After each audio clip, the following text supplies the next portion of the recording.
So what we do for setup reduction, it's so easy. It doesn't have to be complicated. You video one full cycle, and then you get the team together outside of the work area, show them the video, and say, hey, what do you think we can improve? And you'll be astounded at the amount of ideas that come forward. So that's exactly what we did here. We went into the classroom and we just calculated what does our time have to be to meet our objective. And look what we did. From 45 seconds to 18 seconds.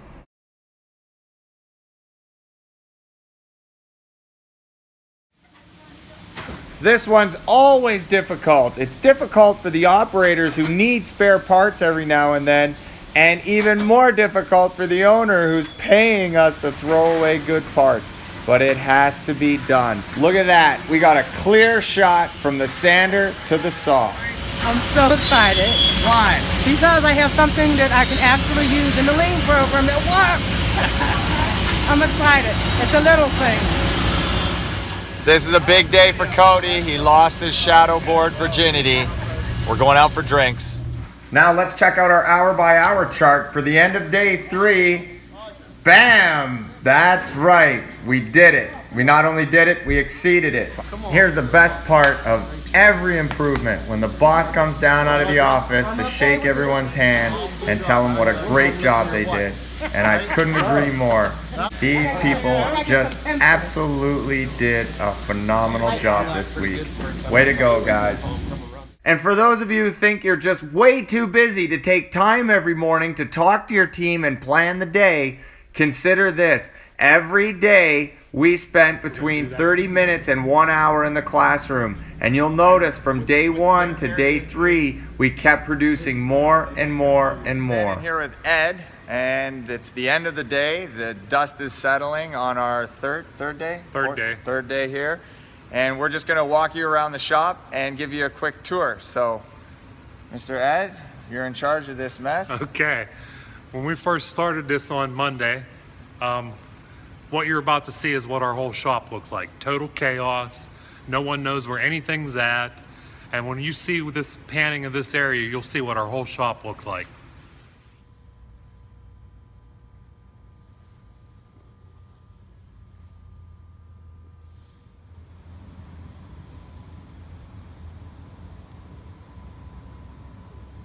Okay, now what you see behind us is the results of our first stages of learning in lean process, lean thinking. What you're going to see is the way we've organized, which helps each employee know what they're supposed to do next versus guessing at it. And the way we did that is through different color coordinations on the floor, which was simple as just 2 different colors of duct tape on the floor. And by doing this organization, it helps us control the inventory level and stops us from overproducing in certain areas. As we walk through, you can see it's much more organized. Everybody knows what they're doing. We start out, this is our scheduling area. This is the last staging area that gets filled. And it comes from both our plywood and hardwood divisions. We have one spot for plywoods, one spot for hardwoods. When those spots are full, that means all other buffers, which you'll hear about in a minute, are full. As we move on through, you're going to notice we have a large buffer area for the first stage of the process. Now this takes in hardwoods and sheet goods. At each machine, you'll see the color pink on the floor. That color pink is the work area. The only cart that should be in there is the cart that the employee and the machine operator is working on. And you'll see that pink square at each machine. At the end of each machine, you'll see a blue square. Blue means buffer. That's a buffer area for the next operation. So when the operator in the pink square has his cart full, he cannot move it along unless the buffer for the next stage is empty. If that buffer is full, like you see in this instance, that operator now moves downstream to see if he can help move that along. If not, he'll go back upstream one spot to see if he can help out anywhere there until his buffer area is cleared, he can move his cart out of his work area, bring a new one from his buffer into his work area and start. Look at all this. Is there any carts out of place? Every cart has a place. And every operator knows what's next with a simple scheduling device such as a flag listed on top of a cart in their buffer area. So that flag indicates to the worker what's next. What's next? And we simplified it so there's no question about it. It says next. That's great. That concludes our quick first lesson. What do you want me to say? The last night was the first night in 6 months I slept all night? Yeah, why? Because I'm seeing how things are supposed to work and how it's gonna work.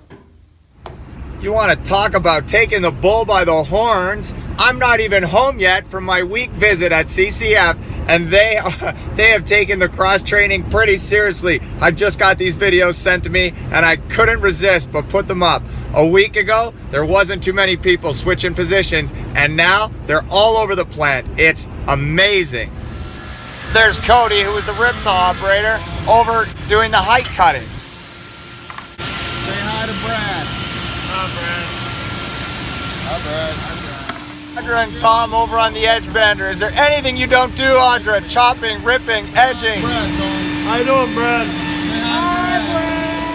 Mr. Mike, you are full of surprises. I did not see that coming on the CNC. Awesome work, guys. Keep it up. Hello, Brad, Mike. Hello, Brad. And Brian over on the top edger. Awesome, buddy. You are the man. Thank you for flexing in and out of your station. Hi, Brad. Well, as I get ready to post this third and final video from CCF, I wanted to point out one thing. I want to ask you guys, where do you think the improvements came from? They didn't come from me. They came from the team. The people that are working in the areas were the ones who got together, that brainstormed, that came up with all the ideas and all the solutions. The key was to give them the time to do it. Take that half an hour to an hour every morning and give them time to plan and improve. So for all you lean leaders out there, whether you're a lean coordinator, a plant manager, a CEO, remember, use the technology available to you. My good friend Paul Akers told me, Brad, I'm going to give you some advice. Video, video, video. And it's turned out to be some powerful advice. Take a video of what you want to improve, get the team together, let them watch the video outside of the work area, and just ask them to improve it. Using videos in the Socratic approach, you'll be amazed at what you can accomplish. Well, I hope you found this three-part series a little more helpful. I'm trying to include as much detail in the video as I can so that you can help transform your business. If there's anything you need more clarity on, I'm only a phone call away, or send me an email and we'll get you the information you're looking for.